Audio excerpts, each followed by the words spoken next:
السلام علیکم ورحمۃ اللہ وبرکاتہ۔ محرم الحرام کا مہینہ غم کا مہینہ ہے۔ اس مہینے میں گوشت نہیں کھانا چاہیے، اس مہینے میں نئے کپڑے نہیں پہننے چاہیے، اس مہینے میں تیل خوشبو وغیرہ نہیں لگانی چاہیے، اس مہینے میں بیوی کے ساتھ ہم بستری نہیں کرنی چاہیے، اس مہینے میں نکاح اور ولیمہ نہیں کرنا چاہیے۔ ناظرین، یہ وہ سوال ہیں جو کئی لوگوں کے ذہنوں میں یہ مہینہ آتے ہی یہ سوال لوگوں کے ذہنوں میں پیدا ہونے شروع ہو جاتے ہیں۔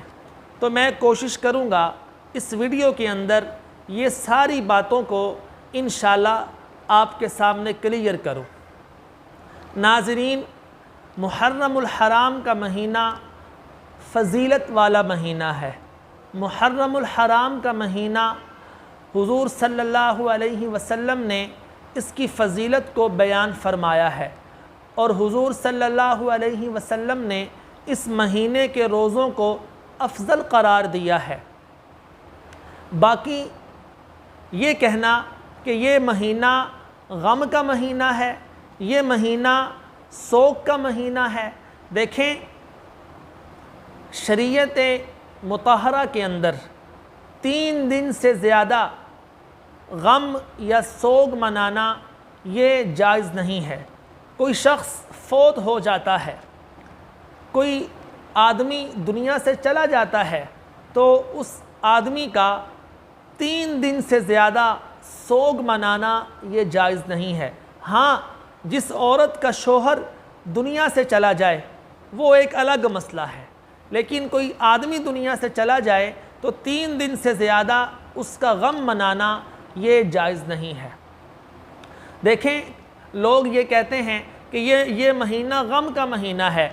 جی کیوں غم کا مہینہ ہے؟ کہ اس مہینے میں حضرت حسین ابن علی رضی اللہ تعالیٰ عنہ نے کربلا کے میدان میں جام شہادت نوش فرمایا ہے۔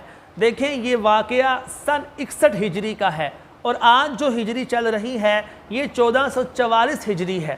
تو اس مہینے کے اندر نیا لباس پہننا بھی جائز ہے، گوشت کھانا بھی جائز ہے، تیل خوشبو لگانا بھی جائز ہے، بیوی کے ساتھ ملاقات کرنا بھی جائز ہے، اور اسی طرح نکاح وغیرہ کرنا بھی یہ جو ہے شرعاً یہ سارا کچھ جائز ہے، ایسی کوئی بات نہیں ہے۔ میرا فرض تھا یہ باتیں میں آپ سے کروں، میں نے الحمدللہ یہ باتیں آپ تک پہنچا دی ہیں۔ تو آپ سے درخواست ہے کہ آپ اس ویڈیو کو زیادہ سے زیادہ شیئر کریں۔ جزاکم اللہ خیرا و احسن الجزاء فی الدنیا۔